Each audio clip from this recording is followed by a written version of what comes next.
सास बनी डंडे वाली भूत। शिखा की नई नई शादी हुई थी।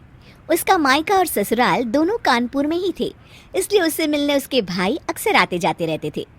ये बात शिखा की सास मीना को बिल्कुल पसंद नहीं थी। मम्मी जी, आज राहुल भैया आ रहे हैं। कौन? तेरे चाचा का लड़का? जी मम्मी जी। अरे पर वो तो दिल्ली में रहता है ना। हाँ मम्मी जी, उन्हें कल सुबह दिल्ली के लिए निकलना है, तो वो आज मुझसे मिलते हुए कल सुबह यहीं से निकल जाएंगे। हमने तो धर्मशाला खोल रखी है ना। कुछ कहा क्या मम्मी जी? मैंने कहा हाँ हाँ, आने दे तेरे भैया को, जमकर खातिरदारी करेंगे। अब तो कुछ करना ही पड़ेगा, इससे पहले कि मेरा घर धर्मशाला बन जाए। ये कैसी बातें कर रही हो मीना? सच ही तो कह रही हूँ। अभी इसकी शादी को साल भर भी नहीं हुआ और आए दिन इसके घर वाले आ धमकते हैं। अरे तो क्या हुआ, वो इसी शहर में रहते हैं तो हाल चाल लेने आ जाते हैं। इस बार मैं उनका हाल और चाल दोनों ही बिगाड़ दूंगी। अब बहुत हो गया जी। अरे ये कैसी बातें कर रही हो? हे भगवान, बस आप तो देखते जाइए। शाम को राहुल आता है। नमस्ते आंटी, कैसे हैं आप लोग? हम लोग तो ठीक है, तुम कैसे हो बेटा? मैं भी अच्छा ही हूँ आंटी। बस आज रात के बाद नहीं रहोगे। चलिए भैया, मैं आपको हमारा घर दिखाती हूँ। रात में खाने के टेबल पर शिखा, रोहित कहीं दिखाई नहीं दे रहा। जी भैया, वो ऑफिस के काम से बाहर गए हैं, कल शाम तक आएंगे। अच्छा अच्छा। बेटा, क्या तुम भूत प्रेत में मानते हो? नहीं नहीं आंटी जी, पर अचानक आपको ये ख्याल कहाँ से आ गया? पता नहीं क्यों, कभी कभी मुझे लगता है जैसे रात के समय बैठक में कोई घूमता रहता है। ये आप क्या कह रही हैं मम्मी जी? हाँ, तुम लोग घबरा ना जाओ, इसलिए मैंने आज तक इस बारे में कुछ नहीं कहा। ये आपका वहम होगा आंटी जी, ऐसा कुछ नहीं होता। हो सकता है। चलो अब मेरा सोने का टाइम हो गया है तो चलती हूँ मैं। शिखा बेटा, राहुल के सोने की व्यवस्था वहीं दीवान पर कर देना। जी पापा जी। अब चलिए भी। अच्छा, तो बैठक में सोने वाले हैं साहबजादे। क्या बड़बड़ा रही हो? कुछ नहीं, आप सो जाइए। मीना और महेश के सोने के बाद शिखा और राहुल आपस में बात कर रहे होते हैं, तभी डोरबेल बजती है।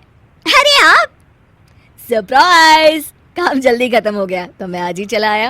ये तो बहुत अच्छा किया। देखिए राहुल भैया भी आए हुए हैं, आप दोनों का मिलना भी हो जाएगा। कैसे हो रोहित? मैं तो ठीक हूँ भैया। शिखा, मैं भी आज यहीं सो जाता हूँ, राहुल भैया से बातचीत भी हो जाएगी। अच्छा अच्छा ठीक है। मीना आधी रात को उठती है, कंबल मुंह से पैर तक ओढ़ के डंडा लेके बैठक में आती है और देखती है दीवान पर चादर ओढ़े कोई लेटा हुआ है। देखो तो कैसे मजे से सो रहा है बहन के ससुराल में। मीना ताबड़तोड़ 4-5 डंडे मार देती है। अरे मर गया, अरे बचाओ बचाओ, कौन है? मीना जल्दी से अपने कमरे में भाग जाती है। हे भगवान, ये मैंने क्या किया? ये रोहित कहाँ से आ गया? लगता है ये नालायक राहुल मेहमानों वाले कमरे में सो गया होगा। आज तो इसकी खैर नहीं। उधर बैठक में, अरे क्या हुआ रोहित? मैं बाथरूम में था, तुम्हारे चिल्लाने की आवाज सुनी। पता है भैया, मैं सो रहा था, अचानक से कोई आकर मुझे डंडे मारने लगा। ये क्या कह रहे हो? लगता है तुम भी आंटी की तरह भूत प्रेत में मानते हो। नहीं नहीं भैया, सच में कोई आया था। मैं तो जा रहा हूँ मेहमानों वाले कमरे में सोने के लिए। इस समय अपने रूम में जाऊंगा तो शिखा की नींद खराब हो जाएगी। ठीक है भाई, जाओ तुम, जहाँ तुम्हारा भूत डंडा लेके ना आ सके।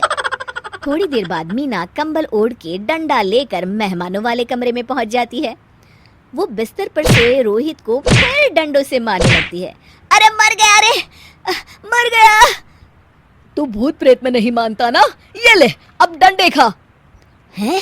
ये तो माँ की आवाज है। रोहित कंबल खींच देता है। बेटा तू! अरे ये क्या कर रही हो माँ?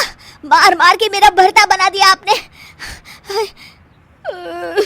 माफ कर दे मेरे लाल, मैंने तो तुझे ही मार मार के लाल कर दिया। मैं तो उस राहुल के बच्चे को सबक सिखाना चाहती थी।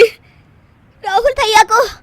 हाँ बेटा, मुझे लगा अगर उसे डंडे मारूंगी तो शिखा के मायके वाले यहाँ आना छोड़ देंगे।